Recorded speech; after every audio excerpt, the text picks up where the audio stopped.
Hello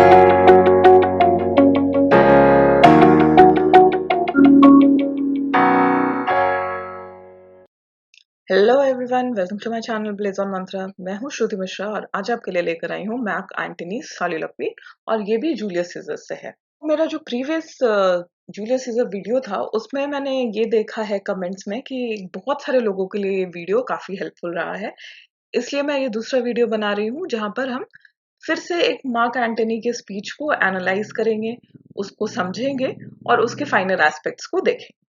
जितने भी लोग इस वीडियो को देख रहे होंगे, हम सभी को पता है कि जूलियस सीजर प्ले किसने लिखा है?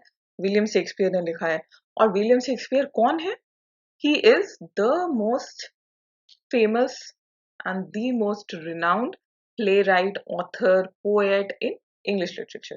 ठीक है, प्ले लिखने वाले को हम प्ले राइट कहते हैं। और जो विलियम शेक्सपियर है वो एक इंग्लिश पोएट है। इंग्लिश पोएट का मतलब उनका जन्म इंग्लैंड में हुआ है। और कब हुआ था? 1564। कहाँ हुआ था? इन स्ट्रैटफोर्ड अपॉन एवन, जो कि इंग्लैंड में एक प्लेस का नाम है। अब इनके बर्थडे को तो जनरली 23 अप्रैल को मनाया जाता है, बट ये डेट कोई जेन्युइन डेट नहीं है। ऐसा नहीं है कि ये डेट किसी को पता था इसलिए इस डेट पे सेलिब्रेट किया जाता है, बट ये जस्ट एक गेस है। और ये भी माना जाता है कि इसी दिन इनकी मृत्यु भी हुई थी 1616 में। एलिजाबेथ जो टाइम था उस टाइम पे शेक्सपियर जो थे वो एक प्रोलिफिक राइटर थे, मतलब उन्होंने बहुत सारे वर्क्स अपने लिखे हैं और ये एलिजाबेथन एरा से बिलोंग करते थे। एलिजाबेथन एरा का क्या मतलब है? जब क्वीन एलिजाबेथ का रेन था इंग्लैंड में। और ब्रिटिश थिएटर के एलिजाबेथन और जैकोबियन एजेस में इनका टाइम था जब ये लिखते थे और इनके प्लेस को स्टेज किया जाता था। और इस पीरियड को इंग्लिश रिनाइसा या अर्ली मॉडर्न पीरियड भी कहा जाता है। ठीक है, अब ये जैकोबियन एज क्या है? जैकोबियन एज को समझने के लिए आपको फ्रेंच रेवोल्यूशन में जाना होगा। और अगर आप सीबीएसई बोर्ड से बिलोंग करते हो तो आप अपने क्लास 9th हिस्ट्री बुक को रेफर कर सकते हो। ठीक है, Shakespeare's plays are perhaps his most enduring legacy. ठीक है, तो शेक्सपियर ने जितने भी अपने वर्क्स लिखे हैं उसमें से अगर सबसे ज्यादा कुछ लॉन्ग लास्टिंग है या इंड्योरिंग है या रेलेवेंट है अभी के टाइम में भी, प्रेजेंट टाइम्स में भी, आप सोचिए जो शेक्सपियर है, विलियम शेक्सपियर है, ये 1564 से लेकर 1616 तक जिंदा रहे हैं। तो उस टाइम पे जो लिखा गया था, ठीक है, उस टाइम पे सिचुएशन कुछ और था, समाज कुछ और था, सोसाइटी कुछ और थी, लोगों का थॉट्स कुछ और था, इवन इंग्लिश भी जो लोग बोलते थे वो कम्प्लीटली डिफरेंट था। इसीलिए शेक्सपियर को समझना अभी के बच्चों के लिए, अभी के लोगों के लिए मुश्किल होता है। लेकिन फिर भी इनके वर्क्स का जो कंटेंट है, जो थीम इन्होंने लिखा है, जिस तरह से अपने कैरेक्टर के फीलिंग्स को, प्रॉब्लम्स को पोर्ट्रे किया है, वो सारी चीजें अभी के टाइम में भी उतनी ही रेलेवेंट है जितनी वो 1516 सेंचुरी में थी। और शेक्सपियर के सिर्फ प्लेज ही बहुत फेमस नहीं है, बट उनके पोएम्स भी हैं। शेक्सपियर का सबसे फेमस पोएम है सेवन एजेस। ये भी शायद बहुत लोगों ने पढ़ा होगा। तो अगर हम शेक्सपियर के पूरे कलेक्शन ऑफ वर्क की बात करें तो इन्होंने अपने पूरे जीवन काल में 37 प्लेज, 2 नरेटिव पोएम्स, 154 सॉनेट्स और कुछ और छोटे छोटे पोएम्स लिखे थे। अब शेक्सपियर के पूरे वर्क के बारे में जानते हैं। इसके पहले कि हम लोग स्पीच पर जाएं, मार्क एंटनी के स्पीच को डिस्कस करें, उसके पहले शेक्सपियर को एक बार डिटेल में समझ लेते हैं, ताकि जब आप क्रिटिकल एनालिसिस लिखोगे किसी भी एग्जाम के लिए तो आप जहां से अपने आंसर को शुरू करोगे उसके लिए ये एक इंट्रोडक्शन पार्ट होगा या ये एक बैकग्राउंड होगा जिसके ऊपर आपका आंसर लिखा जाएगा। ठीक है, तो शेक्सपियर ने इन टोटल 37 प्लेज लिखे थे, ये अभी हमने पिछले स्लाइड में भी देखा। और इन प्लेस का थीम बहुत अलग अलग तरह का होता था, बट जनरली अगर हम इन थीम्स को कैटेगराइज करें तो शेक्सपियर के प्लेस को हम लोग हिस्ट्रीज, ट्रेजेडीज, कॉमेडीज और ट्रेजिक कॉमेडीज में कैटेगराइज कर सकते हैं। हिस्ट्रीज क्या है? जो किसी ना किसी तरह के हिस्टोरिकल इवेंट पे बेस्ड है, जैसे कि जूलियस सीजर। जूलियस सीजर में जो था वो एक, सही में वो एक रोमन किंग था और उसकी हत्या की गई थी सेनेटर्स के द्वारा। तो ये एक हिस्टोरिकल प्ले है। उसी तरह से ट्रेजेडीज वैसे प्ले होते हैं जिनका अंत बहुत दुखद होता है। कॉमेडीज तो हम सबको पता है कि कॉमेडीज क्या होती है। और शेक्सपियर की जो लेगेसी है, ठीक है, वो भी इनके काम की जैसी ही बहुत ज्यादा डाइवर्स है, बहुत रिच है। और इन्होंने जो कुछ भी लिखा है, इनके प्लेज हो, ड्रामाज हो, पोएम्स हो, सब कुछ को अभी तक इतने सालों में बहुत तरह के मूवीज में, फिल्म्स में, ड्रामा, स्टेज पे एक्टिंग, हर तरह के कल्चरल जॉनर्स, हर जगहों पर, ठीक है। शेक्सपियर जो है वो इंग्लिश में लिखते थे, लेकिन ऐसी शायद कोई भाषा नहीं होगी जिसमें शेक्सपियर के स्टोरीज को किसी ना किसी तरह से अडेप्ट नहीं किया गया हो और उस पे बेस करके कोई ना कोई फिल्म या कोई ना कोई लिटरेरी वर्क ना बनाया गया। और ये इसीलिए पॉसिबल है, जैसा मैंने आपको पहले बताया, कि शेक्सपियर ने जो कुछ भी लिखा है वो आज भी उतना ही रेलेवेंट है जितना वो उनके टाइम पर था। इसीलिए आज तक उनके स्टोरीज को लेकर अलग अलग तरह के नए नए कहानियां बनाई जाती हैं, बुक्स लिखे जाते हैं, मूवीज बनाई जाती है। अब शेक्सपियर का जो सबसे बड़ा कंट्रीब्यूशन है इंग्लिश लिटरेचर में वो ये है कि इन्होंने बहुत सारे वर्ड्स, फ्रेजेस, एक्सप्रेशंस अलग अलग लैंग्वेजेस को कंबाइन करके, जैसे लैटिन, फ्रेंच, इन सारे लैंग्वेजेस के नेटिव रूट्स से वर्ड्स लेकर इंग्लिश के नए नए वर्ड्स, फ्रेजेस और एक्सप्रेशंस बनाए थे। और ये सारे वर्ड्स जो शेक्सपियर ने बनाए वो अभी इंग्लिश लिटरेचर में काफी प्रोमिनेंट है या उनका बहुत इंपॉर्टेंट प्लेस है। और इनकी वजह से इंग्लिश लैंग्वेज जो है वो काफी बढ़ा। और अगर हम ऑक्सफोर्ड डिक्शनरी की बात करें तो शेक्सपियर के कुछ बड़ा बनाए हुए वर्ड्स जो ऑक्सफोर्ड डिक्शनरी में हैं, जैसे कि arch villain, birth place, blood sucking, courtship, dew drop, downstairs, fanged, heart sore, hunchbacked, leap frog, misquote, peasantry, radiance, school boy, still born, watch dog and zany et cetera. तो ये सारे जो words हैं इनको अगर आप सुनते हो तो शायद इनके सिनोनिम्स भी आपको याद ना आए, लेकिन ये सारे वर्ड्स किसने बनाए? ये सारे वर्ड्स शेक्सपियर की देन है इंग्लिश लिटरेचर को। आगे बढ़ने से पहले एक बार देख लेते हैं शेक्सपियर के वर्क्स के कैटेगराइजेशंस। कॉमेडीज कौन कौन सी हैं? All's well that ends well, as you like it, the comedy of errors, love's labour's lost, measure for measure, the merchant of Venice, the merry wives of Windsor, a midsummer night's dream, much ado about nothing, taming of the shrew, Twelfth night, the two gentlemen of Verona, the two noble kinsmen. अब ये जिन सारे comedies का मैंने नाम लिया है, अगर आप आईसीएसई बोर्ड से हो तो आपने बहुत सारे इन सारे कॉमेडीज का नाम सुना होगा या इन्हें शॉर्ट फॉर्म्स में, इनके एक्सट्रैक्ट्स में पढ़ा भी होगा। हिस्ट्रीज की बात करें तो Henry fourth part 1, Henry fourth part 2, Henry fifth, Henry sixth part 1, Henry sixth part 2, Henry sixth part 3, Henry eight, king John, Richard second, Richard third. ये सारी चीजें क्या है? ये सारी चीजें हिस्ट्रीज है जो कि इंग्लिश किंग्स पर बेस्ड है, ठीक है। ये जो भी नाम मैंने लिए ये सारे इंग्लिश किंग के नाम हैं और उनकी हिस्ट्री पे बेस करके शेक्सपियर ने अपने वर्क्स को लिखा है। ट्रेजेडीज की बात करें तो Antony and Cleopatra, Hamlet, Julius Caesar, King Lear, Macbeth, Othello, Romeo and Juliet, Timon of Athens, Titus and Andronicus, Troilus and Cressida, romances, Cymbeline, Persiles, The Tempest, The Winter's Tale, poems, Lysistrus, The Phoenix and the Turtle, sonnets, and Venus and Adonis. अब उसकी बात करते हैं जिसके लिए मैं ये video बना रही हूँ, मार्क एंटनी, जूलियस सीजर। तो एक तरफ आप मार्क एंटनी के स्टैचू को देख सकते हो, मार्क एंटनी का बस्ट है ये, और एक तरफ है जूलियस सीजर। ये जूलियस सीजर का स्टैचू है और उसका ग्राफिकल रिप्रेजेंटेशन, अगर जूलियस सीजर एक इंसान जो थे वो कैसे दिखते उस टाइम पर, उनके स्टैचू से एक कंप्यूटर जनरेटेड इमेज बनाया गया है, वो है आपके राइट हैंड साइड पर। जूलियस सीजर प्ले को एक बार समझ लेते हैं एक शॉर्ट समरी में। ये शॉर्ट समरी क्यों इसकी जरूरत है? क्योंकि जब आप अपने आंसर को लिखोगे, ठीक है, जब हम क्रिटिकल एनालिसिस लिखते हैं, कॉलेज के लिए लिख रहे हो या कोई डिस्क्रिप्टिव आंसर हम स्कूल के लिए लिख रहे हो, तो उसमें हम क्या करेंगे? सबसे पहले हमें ऑथर के बारे में बताना होगा। तो ऑथर के बारे में हमने देखा, ऑथर के बारे में सारे डिटेल्स हमने देखे। ऑब्वियसली इतने सारे डिटेल्स आपको एग्जाम में नहीं याद रहेंगे, बट इनमें से जो मेन पॉइंट्स हैं, जो इंपॉर्टेंट पॉइंट्स हैं, उनको आप याद रखने की कोशिश करो और एग्जाम में जाकर फर्स्ट पैरा में आप ऑथर के बारे में लिखो। ऑथर के बाद हम प्ले के बारे में बताएंगे, ठीक है। प्ले क्या है? जो भी आपको स्पीच दिया गया है या कोई पैराग्राफ दिया गया है, कोई सीन दिया गया है एक्सप्लेन करने के लिए, तो वो किस प्ले से बिलोंग कर रहा है, किस वर्क से बिलोंग कर रहा है, उस वर्क को हम एक शॉर्ट समरी की तरह उसे एक्सप्लेन करेंगे। तो जूलियस सीजर के लिए ये शॉर्ट समरी क्या होगी देखते हैं।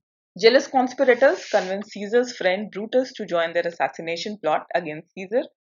To stop Caesar from gaining too much power, Brutus and the conspirators kill him on the Ides of March. Mark Antony drives the conspirators out of Rome and fights them in a battle. Brutus and his friend Cassius lose and kill themselves, leaving Antony to rule in Rome. तो Julius Caesar में क्या होता है? कुछ jealous लोग हैं जो मिलकर सीजर को मारना चाहते हैं। क्यों मारना चाहते हैं? क्योंकि सीजर जो था उसका पावर रोम में काफी ज्यादा बढ़ रहा था और सीजर के पहले रोम जो था वो एक रिपब्लिक था और हर किसी को ये डर था कि सीजर जितना पावरफुल होता जा रहा है वो रोम का किंग बन जाएगा और जो रोम है वो एक ऑटोक्रेसी या मोनार्क स्टेट बन जाएगा। तो उस चीज को अवॉइड करने के लिए जो लोग सीजर के पावर से जलते थे वो सारे सेनेटर्स एक कॉन्स्पिरेसी करते हैं और सीजर का जो सबसे अच्छा फ्रेंड था ब्रूटस, जो कि खुद एक सेनेटर था, कन्विंस करते हैं कि क्यों सीजर को मारना जरूरी है। फिर ये लोग मिलकर सीजर को मारते हैं। सीजर के मरने की खबर को सुनकर जो मार्क एंटनी है, जो कि सीजर का रिलेटिव है, बहुत डियर फ्रेंड है, वो बहुत ज्यादा गुस्से में आ जाता है। वो उसके मर्डर का बदला भी लेना चाहता है और वो इसमें एक अपॉर्चुनिटी देखता है कि वो किस तरह से सीजर के बाद रोमन जो पूरा पावर है उसको कैप्चर कर सकता है और रोम का किंग बन सकता है। इसके लिए वो एक प्लान डिवाइस करता है। सीजर के फ्यूनरल पे जो स्पीच होने वाला है वहां पर वो भी ब्रूटस और बाकी सारे सेनेटर से रिक्वेस्ट करता है कि वो भी एक स्पीच देगा। वो स्पीच देता है जो कि फेमस स्पीच है, फ्रेंड्स रोमन कंट्रीमैन। और उसके बाद, स्पीच के बाद, जितनी भी रोम की जनता है वो सीजर को मारने की वजह से ब्रूटस और सारे सेनेटर्स के अगेंस्ट हो जाती है। एक सिविल वॉर छिड़ जाता है और इस वॉर में जब ब्रूटस और केसियस हारने लगते हैं तो वो लोग खुद को मार लेते हैं और इसकी वजह से एंटनी का अब कोई दुश्मन नहीं बचा है, कोई उसका राइवल नहीं है। वो पूरे रोम का राजा बन जाता है और पूरे रोम को रूल करने लगता है। ये एक शॉर्ट समरी है जूलियस सीजर की। अब हम आते हैं मेन टेक्स्ट पे। मार्क एंटनी सोलिलोक्वी को देखते हैं। ये एक्ट 3 सीन 1 का पार्ट है। तो पहले टेक्स्ट को पढ़ते हैं, फिर इसके जनरल मीनिंग को समझेंगे। Oh, pardon me, thou bleeding piece of earth, that I am meek and gentle with these butchers. Thou art the ruins of the noblest man that ever lived in the tides of times. Woe to the hand that shed this costly blood. Over thy wounds now do I prophesy, which, like dumb mouths, do open their ruby lips, to beg the voice and utterance of my tongue. A curse shall light upon the limbs of men. Domestic fury and fierce civil strife shall cumber all paths of Italy. Blood and destruction shall be so in use, and dreadful objects so familiar, that mothers shall but smile when they behold their infant squatted with the hands of war, all pity choked with custom of fell deeds, and Caesar's spirit, ranging for revenge, with aid by his side come hot from hell, shall in these confines with a monarch's voice cry havoc, and let slip the dogs of war, that this foul deed shall smell above the earth with carrion men groaning for burial. तो अभी इस text से तो अभी कुछ भी meaning आपको समझ नहीं आया होगा। तो इसमें जो मार्क एंटनी है वो अपने मन की बात सीजर के डेड बॉडी के सामने खड़ा होकर बोल रहा है। अब ये जो अपने मन की बात बोल रहा है वो उसको बाकी कैरेक्टर्स नहीं सुन सकते। प्ले में जो बाकी सारे कैरेक्टर्स हैं वो इस सोलिलोक्वी को नहीं सुन सकते, सिर्फ ये ऑडियंस के लिए है। जो जब ये प्ले स्टेज होता है तो सामने जो ऑडियंस बैठी है सिर्फ वो सोलिलोक्वी को सुन सकती है। ठीक है, तो इस पार्ट में मार्क एंटनी जो है वो ये बता रहा है कि सीजर तुम मर चुके हो, तुम्हारी डेड बॉडी के सामने मैं ये कहता हूं कि मैंने इन सारे बुचर्स के साथ जिन लोगों ने तुम्हें मारा है उनसे दोस्ती तो की, लेकिन ऐसा नहीं है कि मैं एक्चुअली में रियलिटी में यही चाहता हूं।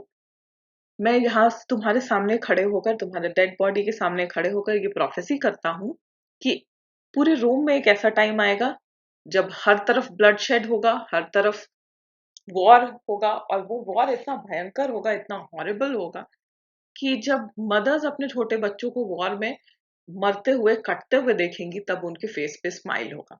लोग इस तरह के हॉरिबल डीड्स से इतने ज्यादा यूज्ड टू हो जाएंगे कि किसी के भी अंदर किसी तरह की पिटी नहीं बची होगी और सीजर जो तुम्हारा स्पिरिट है, जो तुम्हारा घोस्ट होगा, वो भी हेल से वापस आकर हर तरफ रिवेंज की घोषणा करेगा, कोशिश करेगा। अब टेक्स्ट को पढ़ने के बाद हम ये देखते हैं कि पूरे टेक्स्ट को हम क्रिटिकली एनालाइज कैसे करेंगे और इसको एक्सप्लेन करके हम जब ये क्वेश्चन अगर हमारे एग्जाम्स में आता है तो उसे लिखेंगे। तो सबसे पहले हम ये बताएंगे कि सॉलिलोक्वी क्या होती है। तो देखते हैं क्या होती है soliloquy. What's a soliloquy? Soliloquy is a speeches given by a single character alone on a stage or sometimes when with others, though not other characters can hear it. ठीक है? तो सॉलिलोक्वी का मतलब आप सॉलिट्यूड से सॉलिलोक्वी को याद रखो। सॉलिट्यूड अकेला होना, अकेलापन। तो अकेले होकर, अकेले खड़े होकर एक कैरेक्टर जब स्पीच दे रहा हो, जिसे ऑडियंस तो सुन सकती है बट उसके साथ में जो कैरेक्टर्स है उस प्ले में वो उसको नहीं सुनता। और सालिलक्ष्मी का जो पर्पस होता है वो हमेशा ही उस कैरेक्टर के मन की बात को बताना होता है। उसके मन में क्या चल रहा है, उसकी क्या ट्रू फीलिंग्स है, उसके ट्रू इमोशंस ऑडियंस तक पहुंचे। यही एक सॉलिलक्वी का माध्यम है या जरिया है। और विलियम शेक्सपियर के वर्क्स में हमें बहुत सारी सॉलिलक्वीज मिलती हैं, लेकिन ये जो मार्क एंटनी का जो सॉलिलक्वी है जस्ट आफ्टर सीजर्स डेथ, वो सबसे ज्यादा फेमस है। और ये पूरे प्ले में ये ऐसा मोमेंट है जहां पर एंटनी जब सीजर के डेथ के बारे में सुनता है, उसके मर्डर के बारे में सुनता है, तो वो एक तरफ जहां बाकी सारे कैरेक्टर्स को ये शो कर रहा है कि वो उनके दिए हुए मर्डर के लिए दिए हुए रीजन से सेटिस्फाइड है और वो उनका दोस्त बनना चाहता है, वो गुस्से में नहीं है, किसी तरह का रिवेंज नहीं चाहता, वहीं दूसरी तरफ उसके मन में जो फीलिंग है वो इस सॉलिलोक्वी में बाहर आती है। और इस सॉलिलोक्वी में हमें पता चलता है कि वो एक्चुअली में सीजर के मर्डर का बदला लेना चाहता है और पूरे के पूरे रोम में एक इतना बुरा सिचुएशन क्रिएट करना चाहता है जहां पर हर तरफ वॉर हो, हर तरफ लोग मर रहे हो। अब हमने ये तो जान लिया कि एक सॉलिलोक्वी क्या होती है। अब जिस सॉलिलोक्वी की हम बात कर रहे हैं, जो मार्क एंटनी की सॉलिलोक्वी है, इसमें हमें क्या देखने को मिलता है? इसमें हमें मार्क एंटनी का प्रिटेंस देखने को मिलता है। वो किस तरह से प्रिटेंड कर रहा है। जो वो नहीं चाहता है वो उसने सेनेटर्स के साथ वैसा बिहेवियर दिखाया है, और जो वो एक्चुअली में चाहता है वो इस सॉलिलोक्वी में वो अकेला खड़ा होकर सीजर के डेड बॉडी के सामने बोल रहा है। Antony is understandably shocked at the sight of Caesar's body in Act 3, Scene 1, but he has to be careful about how he reacts, as the conspirators who murdered Caesar are all around him and still covered in blood. तो Antony जब scissor के मरने की बात को सुनता है और जितने भी लोगों ने सीजर को मारा है, जितने सेनेटर्स हैं, उनसे जब वो मिलने आता है तो वो एक प्रिटेंशन करता है कि वो बिल्कुल भी बदला नहीं लेना चाहता सीजर की मौत का। वो सेनेटर्स की बात को समझता है, उन्होंने जो रीजन दिया है सीजर को मारने का, उस रीजन से वो सहमत है। Although Antony is deeply saddened by the death of Caesar, he must appear to go along with the attitudes of the conspirators. Antony, speaking to Brutus, says, I doubt not your wisdom, and then proceeds to shake the bloody hands of all the conspirators as a sign of solidarity. Antony जब इन सारे conspirators से मिलता है तो वो ये दिखाता है कि कॉन्स्पिरेटर्स का जो एटीट्यूड था सीजर की तरफ, एंटनी का भी वही एटीट्यूड था सीजर की तरफ। और वो ब्रूटस से कहता है कि मैं तुम्हारे विजडम को, तुम्हारी समझ को बिल्कुल भी डाउट नहीं करता हूँ, और जितने भी कॉन्स्पिरेटर्स हैं उनके ब्लडी हैंड, उनके हाथ जिस पे सीजर का खून लगा हुआ है, उसको वो शेक करता है। Antony looks upon Caesar's dead body and his true emotions begin to slip out. But इस सीन के बाद जो मार्क एंटनी का सेल्फ सॉलिलोक्वी आता है, उस पैराग्राफ में एंटनी का जो रियल इमोशंस है, उसके जो ट्रू इमोशंस है, वो बाहर निकलते हुए दिखते हैं। It becomes clear that Antony has darker thoughts. तो अभी जो मैंने आपको एक शॉर्ट एक्सप्लेनेशन बताया टेक्स्ट का, उससे आपको ये समझ में आ गया होगा कि एंटनी एक्चुअली में रोम के लिए क्या चाहता है, वो किस तरह का सिविल वॉर पूरे रोम में चाहता है। और जो वो सेनेटर्स को दिखा रहा है कि वो किसी तरह से भी बदला नहीं लेना चाहता, वो बिल्कुल भी सच्चाई नहीं है। He foreshadows the dogs of war that will soon upend the lives of all the major characters. और एक वॉर की प्रोफेसी करता है इस सॉलिलोक्वी में एंटनी, और ये कहता है कि जितने भी लोगों ने जितने मिलकर सीजर को मारा है, वो एक ऐसा सिचुएशन पैदा कर देगा रोम के अंदर कि सारे लोग या तो खुद को मार लेंगे या फिर इस वॉर में मारे जाएंगे। Antony has joined the many characters who give warnings and predictions. अब हम पूरे प्ले को देखें अगर जूलियस सीजर को, तो आप देखोगे कि हर कैरेक्टर ने कहीं ना कहीं पर किसी ना किसी तरह की वार्निंग दी है, या उन्हें कोई ना कोई प्रिमोनिशन होता है कि ऐसा होने वाला है फ्यूचर में। उन्हें किसी ना किसी तरह का इंट्यूशन होता है। तो उसी तरह से एंटनी ने भी अपनी सॉलिलॉक्वी में कहा है कि फ्यूचर में रोम जो है वो पूरे वॉर फील्ड में तब्दील हो जाएगा, बैटल फील्ड में तब्दील हो जाएगा, और यहाँ पर सिर्फ और सिर्फ ब्लडशेड होगा, और सिचुएशन इतना भयंकर होगा कि कोई किसी के ऊपर पिटी नहीं करेगा और हर लोग मरने के लिए तैयार हो। अब हम इस पूरे टेक्स्ट को, सॉलिलॉक्वी के टेक्स्ट को bit by bit, sentence by sentence समझते हैं। O pardon me thou bleeding piece of earth, इसका मतलब है O pardon me you bleeding corpse of this earth. Mark Antony यहाँ पर सीजर का जो डेड बॉडी है, कॉर्प्स है, उससे अपोलोजाइज कर रहा है। He cares so much for him that he is apologizing to his dead body as it lies bleeding on the floor. अब यहाँ पर वो क्यों अपोलोजाइज कर रहा है? क्योंकि जब ये लोग सारे सेनेटर्स सीजर को मार रहे थे तो मार्क एंटनी वहां नहीं था उसे सेव करने के लिए। और ब्लीडिंग पीस ऑफ अर्थ क्यों कहा गया है यहाँ पे सीजर के डेड बॉडी को? क्योंकि एक तो डेड बॉडी में से ऑब्वियसली ब्लड निकल रहा है, क्योंकि उसका मर्डर किया गया है, वो भी डैगर्स के थ्रू, नाइफ्स के थ्रू, तो उन सारे स्पॉट्स से ब्लड बाहर आ रहा है। और पीस ऑफ अर्थ क्यों? क्योंकि जो हमारा बॉडी है वो अर्थ से ही बनता है, ठीक है, इसलिए ब्लीडिंग पीस ऑफ अर्थ। उसके बाद that I am meek and gentle with these butchers, that I am polite and calm with these murderers. Butchers बोला गया है सारे सेनेटर्स को। तो यहाँ पे जो सीजर की बॉडी है उससे मार्क एंटनी अपोलोजाइज कर रहा है कि इन लोगों ने, इन बूचर्स ने, ये जो सारे मर्डरर्स हैं, इन्होंने तुम्हारा मर्डर किया है, उसके बाद भी मुझे इनसे मीक और जेंटली, शांति से, फ्रेंडली तरीके से बिहेव करना पड़ रहा है, इसके लिए मुझे माफ कर दो। अभी जो हमने डिस्कस किया कि इस सॉलिलॉक्वी के प्रीसीडिंग जितने भी पैराग्राफ्स हैं वहां पर हम देख सकते हैं कि मार्क एंटनी एक तरफ सेनेटर्स के साथ दोस्ती का हाथ बढ़ा रहा है और दूसरी तरफ सॉलिलॉक्वी में अपने मन की फीलिंग को दर्शा रहा है। Thou art the ruins of the noblest man. You are what remains of the most noble man.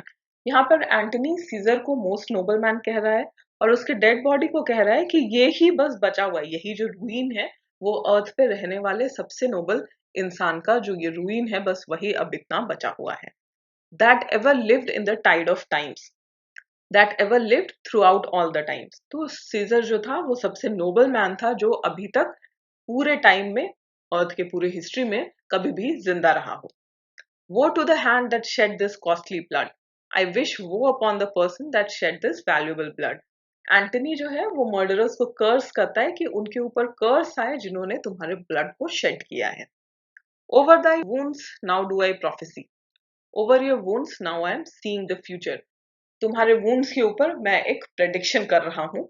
और यहीं पर सॉलिलॉक्वी में एक टर्निंग पॉइंट आता है जहां पर एंटनी ने अपने ग्रीफ को तो दर्शा दिया है कि वो किस तरह से दुखी है, और यहाँ पर वो अब ये बताएगा इस सेंटेंस के आगे कि वो सीजर के मर्डर का किस तरह से बदला लेना चाहता है। विच लाइक डम mouths do open there Ruby lips, which like speechless mouths open their blood covered lips. Ruby lips का मतलब है रेड लिप्स। रेड क्यों? क्योंकि वुंड्स जो है उनसे ब्लड निकल रहा है तो वो रेड इन कलर है। He sees the wounds like a pack of mouths about to say something, to beg the voice and utterance of my tongue, to be me to speak my voice.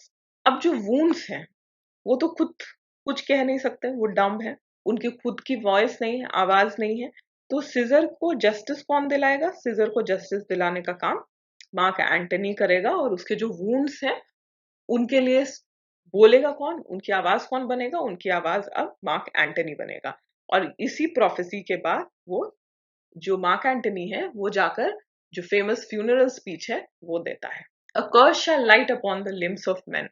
A curse shall come down upon the bodies of men.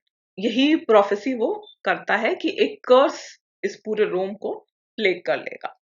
Domestic fury and fierce civil strife. कैसा situation होगा Rome में? हर जगह fury and civil war फैल जाएगा। Shall cumber all parts of Italy, shall weigh down every part of Italy. Fury, civil war, anger, लोगों के बीच में hatred, इस तरह से पूरे इटली में unrest फैल जाएगा। Blood and destruction shall be so in use. Blood and destruction बहुत ज्यादा common हो जाएंगे, and dreadful objects so familiar. और जो horrible scenes हैं, war की वजह से जितने भी horrible scenes होते हैं, वो हर जगह इतने ज्यादा कॉमन हो जाएंगे, वेपन्स हर जगह इतने ज्यादा कॉमन हो जाएंगे, लोग उससे इतने ज्यादा फेमिलियर हो जाएंगे, that mother shall but smile when they behold mothers जो है उनके फेस पर स्माइल होगा कब?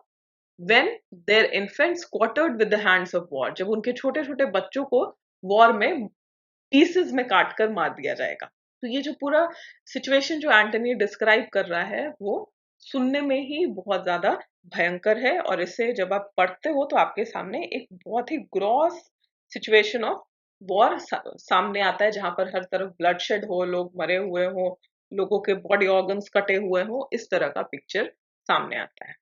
All pity choked with custom of fell deeds. All pity will be choked out of people with familiarity with horrid deeds. और लोग इस तरह के हॉरिबल डीड से इतने ज्यादा फेमिलियर हो जाएंगे कि उनके अंदर अब और कोई पिटी, दया, इन सब तरह की फीलिंग्स नहीं आएगी। All of the people of Italy will have no pity, compassion, empathy for pure familiarity they will have with the horrific acts of war they will endure and commit. And Caesar's spirit ranging for revenge, and Caesar's ghost seeking revenge. Caesar का जो spirit होगा, scissor की जो आत्मा है, वो revenge के लिए हर तरफ घूमती रहेगी। With Ate by his side come hot from hell, with Ate by his side coming up straight from hell. तो सीजर का जो घोस्ट है, सीजर की जो स्पिरिट है, आत्मा है, वो पूरे रोम में अपने रिवेंज को लेने के लिए, अपने मर्डर के रिवेंज को लेने के लिए सब तरफ घूमेगी। और वो किसके साथ आएगी? एट, जो कि goddess of Greek, goddess of mischief, delusion, folly है, रूइन है, जो सब कुछ तहस नहस करने वाली देवी है, उनके साथ में आएगी, ताकि हर जगह डिस्ट्रक्शन का ही माहौल। Shall in these confines with a monarch's voice, और इस प्लेस पर आकर जो सीजर की आत्मा है वो एक मॉनर्क, एक किंग के वॉइस में कहेगी। क्या कहेगी आगे देखते हैं। Cry havoc and let slip the dogs of war. Cry havoc and unleash the dogs. There will be blood, destruction, civil war, so horrific, so horrible that the people will be unfazed by it. Caesar will hunt for his revenge with goddess aid and unleash the dogs of war. Caesar का जो spirit है वो भी हर तरफ सिर्फ war and destruction he फैलाएगा। That his foul deed shall smell above the earth. This horrible deed will be smelled all the way in heaven. और ये जो मारकाट है वो इतना ज्यादा बढ़ जाएगा रोम के अंदर कि उसकी स्मेल हेवन तक, मतलब भगवान के पास तक जाएगी। तो एक बहुत ही ज्यादा डार्क, बहुत ज्यादा हॉरिबल पिक्चर जो एंटनी है वो प्रोफेसाइज कर रहा है, प्रेडिक्ट कर रहा है कि मैं ऐसा सिचुएशन देखना चाहता हूँ रोम में, क्योंकि इन सारे सेनेटर्स ने तुम्हारा मर्डर किया है, तुम्हारी कोई गलती नहीं थी, तुम्हें जानबूझकर मारा है, और तुम्हारे मरने की वजह से अब पूरे रोम को उसका प्राइस पे करना होगा। With carrion man groaning for burial, with the bodies of men groaning for burial. This deed and what it will create, that is the bodies of all those who will suffer and cry out just to let them die due to the consequences of these actions, will be smelled in heaven, and that's how bad this is and it will be. और जितने भी लोग मर रहे हैं इस war में, क्या अधमरे हुए हैं, वो सब करा रहे होंगे, चीख रहे होंगे कि उनके डेड बॉडी को, उनके बॉडीज को कोई ना कोई किसी तरह से burial they they.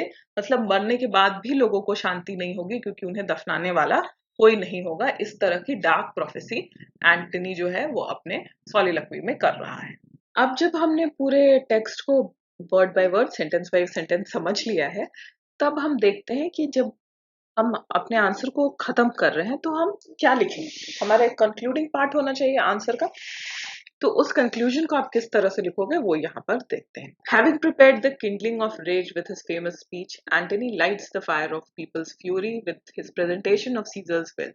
Caesar has intended to share his wealth with the people of Rome and had planned to surrender his parks for people's benefit. Antony utilizes people's sense of injustice at being stripped of so generous a ruler. तो अपने concluding part में हम ये लिख रहे हैं कि जब एंटनी अपने फेमस जो उसका स्पीच है, फ्यूनरल स्पीच, उसको खत्म करता है, तो उसमें एंटनी ने क्या किया है, एंटनी ने लोगों के सामने सीजर का विल रखा है, जो रोमन जनता है उनके सामने सीजर का विल रखा है, जिसमें ये लिखा हुआ है कि सीजर अपना सारा वेल्थ लोगों के साथ शेयर करना चाहता था, और उसने जितने भी पार्क्स बनाए थे, जो उसके प्राइवेट पार्क्स थे, वो कॉमन पीपल के बेनिफिट के लिए उसे खोलना चाहता था। अब लोग को ये लगता है सीजर का बिल देखकर कि जो ब्रूटस ने और बाकी सेनेटर्स ने जो रीजन दिया है सीजर को मारने का, कि सीजर बहुत ज्यादा एम्बिशियस था और एक वो बहुत ब्रूटल किंग बन सकता था, वैसी कोई बात नहीं है। सीजर बहुत जेनरस था और चूंकि अब सीजर मारा जा चुका है तो जो रोमन जनता है वो एक इतने अच्छे किंग को पाने से वंचित हो गई है। और एंटनी लोगों के इसी इमोशन को यूटिलाइज करके लोगों के अंदर गुस्सा और फ्यूरी जगाता है। The people completely forget their former sympathy for Brutus and rise up against the conspirators in mutiny, leaving Antony to marvel at the force of what he has done. अब इसके बाद जब लोग गुस्से में आ जाते हैं तो वो लोग सब कुछ भूल जाते हैं जो ब्रूटस ने जितने भी रीजंस दिए थे और जिनके साथ वो पहले सहमत हो गए थे। अब सारे लोग म्यूटिनी करते हैं, रिवोल्ट करते हैं अगेंस्ट द कॉन्स्पिरेटर्स और उनको ढूंढ ढूंढ कर मारना चाहते हैं। और जब ऐसा सिचुएशन पैदा हो जाता है, ऐसा सिविल वॉर का सिचुएशन पैदा हो जाता है और हर तरफ वॉर ही वॉर है, ब्लडशेड है, जैसा एंटनी ने अपने सॉलिलोक्वी में प्रोफेसी की थी, तो एंटनी जो है वो बहुत ज्यादा खुश होता है और वो वंडर करता है कि मेरे कैपेसिटी से मैंने वो कर दिखाया जो मैंने प्रोडिक्ट किया था। Resultantly, Rome becomes so anarchic that even a poet finds himself in great danger. In the ensuing riots, the killing of Cinna the poet exemplifies the irrationality of the brutality that has been unleashed since Caesar's murder in the public of Rome at the incitement of Antony. Antony के उकसाने पे अब लोग, जो पूरी भीड़ है रोम की, वो इतनी ज्यादा गुस्से में आ चुकी है कि अब वो कुछ भी सोचना समझना नहीं चाहते, अपने रीजन लॉजिक से काम नहीं लेना चाहते और उन्हें जो भी मिल जाए, जो भी उन्हें लगे कि ये सीजर का मर्डरर है, उसे मार देना चाहते हैं। तो इसी में एक पोएट है जिसका नाम सिना है और सिना एक सेनेटर का भी नाम है। अब ये जो रोमन पब्लिक है जो बहुत ज्यादा गुस्से में है, वो सिना पोएट को सिना द सेनेटर समझ लेती है और उसे बिना कुछ उसकी बात को सुने उसे मार डालती है। तो इससे समझ में आता है कि जो एंटनी ने अपने सॉलिलोक्वी में प्रोफेसी की थी, बिल्कुल वैसा ही होता है। लोग गुस्से में इतने ज्यादा पागल हो गए हैं कि हर तरफ वॉर ही वॉर है और जैसा horrible scene of war, bloodshed Antony ने प्रेडिक्ट किया था, वो अब रोम के सड़कों पर दिखाई देने लगा है। और इस तरह से जो प्रोफेसी है पूरे सॉलिलोक्वी में, वो धीरे धीरे सच हो जाती है और पूरा का पूरा रोमन साम्राज्य अब इस वॉर के बाद एंटनी के कंट्रोल में आ जाता है और एंटनी वहां का किंग बन जाता है। आई होप इस वीडियो से आपको एंटनी की जो सॉलिलोक्वी है वो समझने में काफी हेल्प मिलेगा। और आपको ये वीडियो अगर पसंद आता है तो आप प्लीज लाइक करो, कमेंट करके हमें अपने व्यूज बताओ और ये भी बताओ कि आप और किस किस पार्ट पे, जूलियस सीजर की किस पार्ट पे, या कोई और विलियम शेक्सपियर का कोई पोएम हो या कोई वर्क हो जिसको आप समझना चाहते हो, जिसके मीनिंग को जानना चाहते हो, तो वो आप कमेंट में लिखो। मैं उन सारे टॉपिक्स पे वीडियो बनाऊंगी आपके लिए। और इस वीडियो को अपने फ्रेंड्स के साथ शेयर करना ना भूलें। हमारे चैनल को जरूर सब्सक्राइब करें। Thank you so much. Bye bye.